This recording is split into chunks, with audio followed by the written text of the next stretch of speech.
I'm Reagan. And I'm Tegan. And today we're going to be doing a sink and float experiment.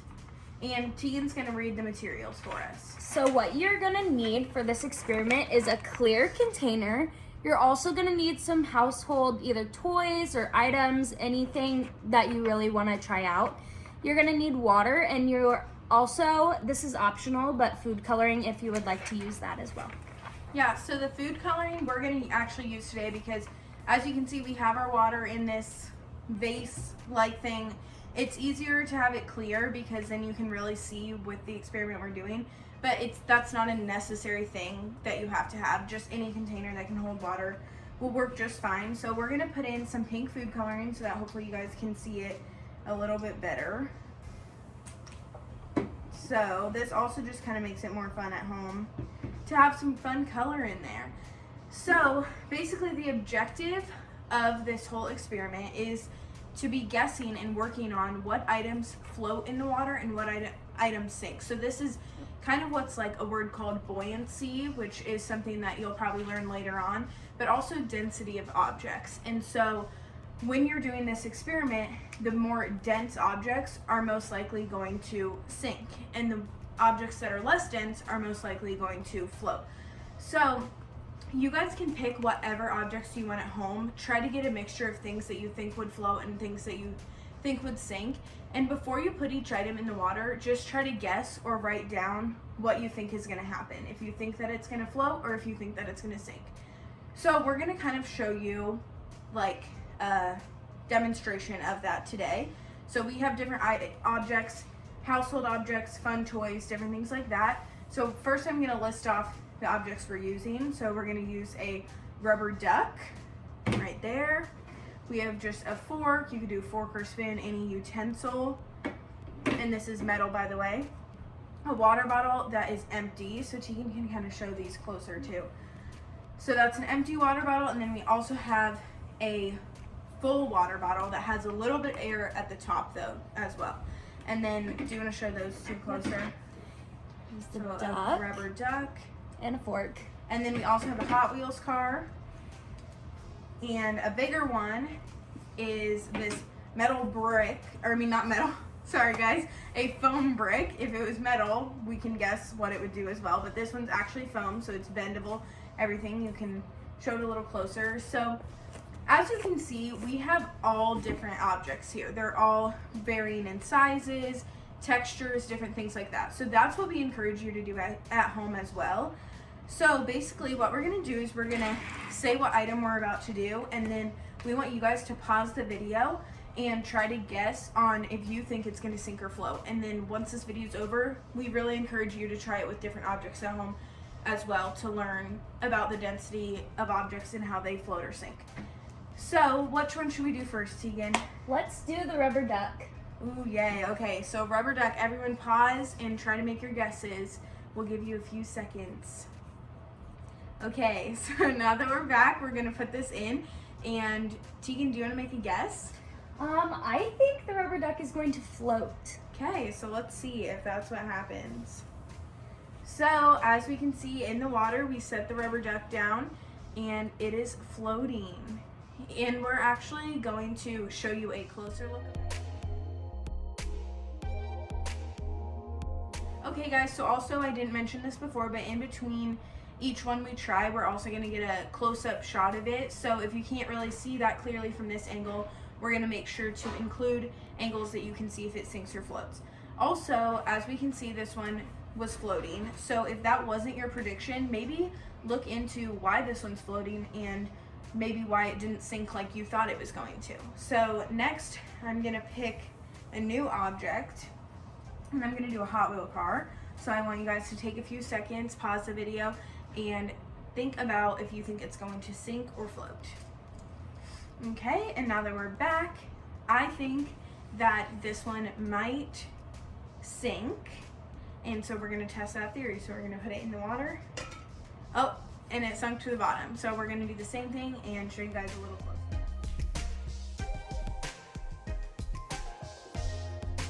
So again, guys, make your comments, write it down, talk to whoever you're with about if you were right or wrong with that scenario that we just gave you. And I already took the car out because it was all the way to the bottom. And so next we're going to do another one. So Tegan, do you want to pick one? Yeah, let's see what the brick does. Okay, so remember this is a foam brick, fully bendable. And I'm actually kind of curious on this one. Do you think it's going to sink or float? I really don't know. I'm probably gonna guess sink. Okay, so take your bets and your observations on what you think is going to happen with this foam brick. So now, the moment of truth. Looks like it's floating. Now, this one's kind of interesting to me, and we're also gonna, again, insert the clip, but I did want to say one thing. Depending on different types of foam, we need to think about if it has like a coating on it, if it's gonna sink or float. Because this one, for instance, kind of has a protectant on it. Some things that are just pure foam might absorb that water and it might go to the bottom, right? So that's kind of how Tegan made her observation of it might sink. It might be absorbing that water and go to the bottom. Or it might have this kind of protectant, which maybe you could show them closer. Yep. It's some, I don't really know what to call it, but you can see that it covers the foam. So that I think is what's probably helping it to stay afloat. So again, we're gonna do a quick insert of what it looks like.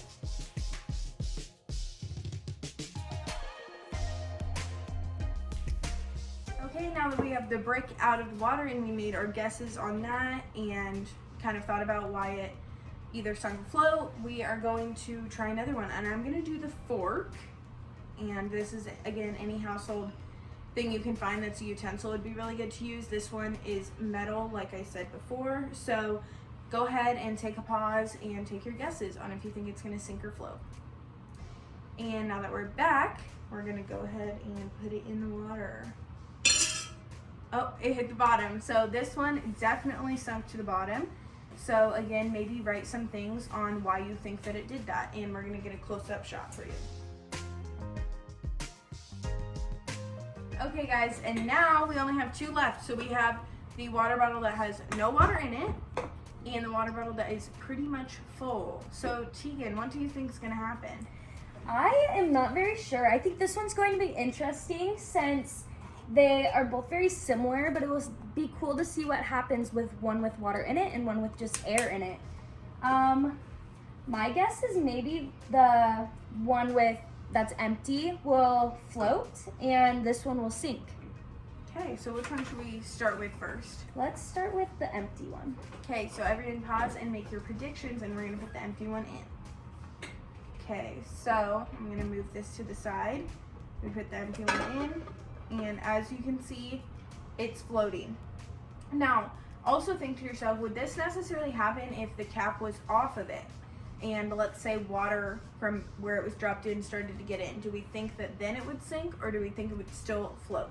So that's something to also maybe write down or just think about. So we're gonna get a close-up of this, and then we're gonna go ahead and try it with the full water bottle.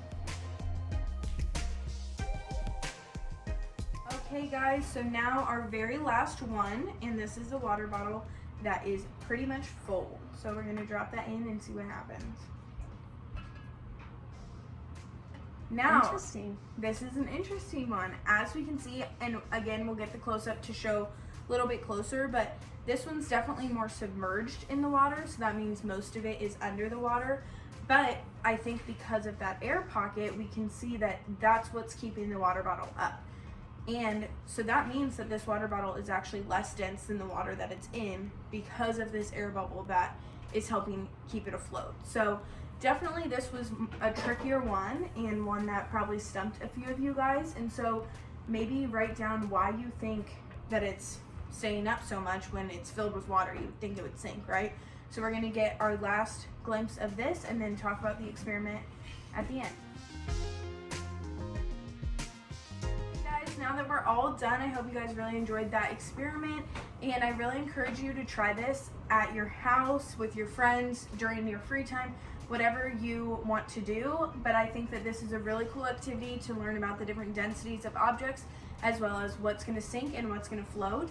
And I challenge you to try objects that you're really not sure of and that might be confusing to you, and just see what the outcome is, because it can really help you learn about these different things that are really important to know in the world. So everyone, have fun, be safe, and enjoy this experiment. Bye.